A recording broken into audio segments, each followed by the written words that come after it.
بسم اللہ الرحمن الرحیم۔ اسلام میں ایک سے زیادہ شادیاں کرنے کی اجازت ہے۔ یہ بات بالکل درست ہے، یہ بات قرآن مجید سے معلوم ہوتی ہے، لیکن ایسا نہیں ہے کہ قرآن مجید نے لوگوں کو آ کر پہلی مرتبہ یہ بتایا کہ دیکھو تم ایک ہی نکاح پہ اکتفا کرتے ہو، ایک سے زیادہ تمہیں شادیاں کرنی چاہیے۔ نہیں، ایسا نہیں ہے، بلکہ اصل حقیقت یہ ہے کہ ایک سے زیادہ نکاح بعض مرد کر ہی رہے تھے۔ اللہ تعالیٰ نے صرف یہ فرمایا کہ جو معاشرے کے اندر بعض ضرورتیں پیدا ہوتی ہیں اس نوعیت کی کہ اس میں دوسری شادی کرنے کے نتیجے میں ان مشکلات کو، مسائل کو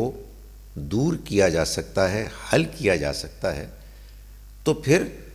دوسری شادی کے امکان کو بھی پیش نظر رکھنا چاہیے۔ جب غزوہ احد کے بعد 70 مسلمان شہید ہوئے اور ان کی بیویاں بیوائیں ہو گئیں، ان کے بچے یتیم ہو گئے، ان یتیموں کے مال کو دیکھنے، ان کی نگہداشت کرنے کے لیے ایک معاشرے پر ذمہ داری پڑی، تو اللہ تعالیٰ نے فرمایا کہ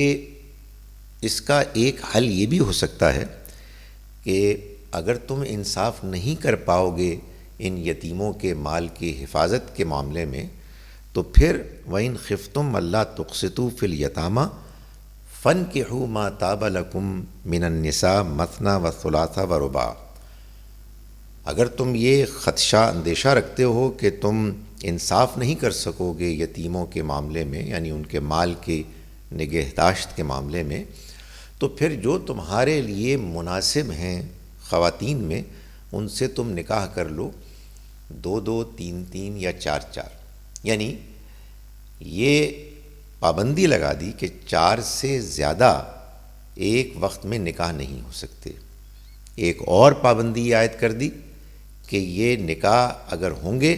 تو پھر تمام بیویوں کے ساتھ انصاف کیا جائے گا، عدل کے ساتھ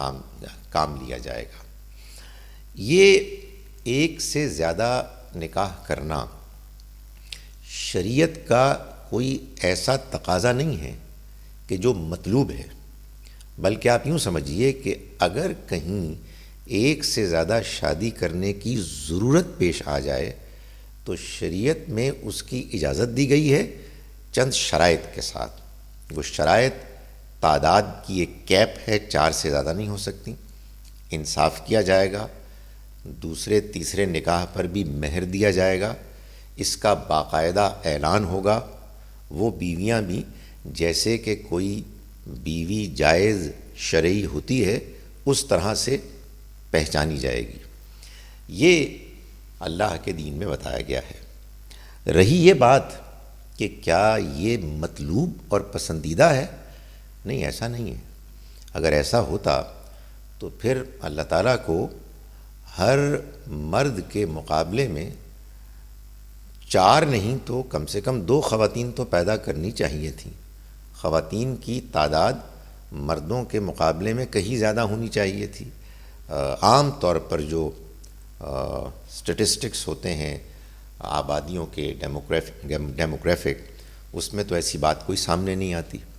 دوسرا یہ ہے کہ اللہ تعالیٰ نے جب انسانیت کا آغاز کیا تو ایک جوڑے سے کیا، یعنی آدم و حوا سے۔ اگر اللہ کی طرف سے اس بات کا اعلان کرنا مطلوب تھا کہ ایک مرد کو 2 3 یا 4 بیویاں رکھنی چاہیے، تو پھر آدم علیہ السلام کے ساتھ اور بیویاں بھی حوا علیہ السلام کے علاوہ ہونی چاہیے تھیں۔ رہی یہ بات کہ نبی اکرم صلی اللہ علیہ وسلم کے متعدد نکاح ہوئے، تو وہ قرآن مجید سے خود معلوم ہوتا ہے کہ ان میں سے ہر نکاح کے پیچھے کوئی دین کی تبلیغ یا معاشرتی ضرورت پیش نظر تھی کہ جس کی وجہ سے آپ کو اللہ تعالیٰ نے اس کی اجازت دی۔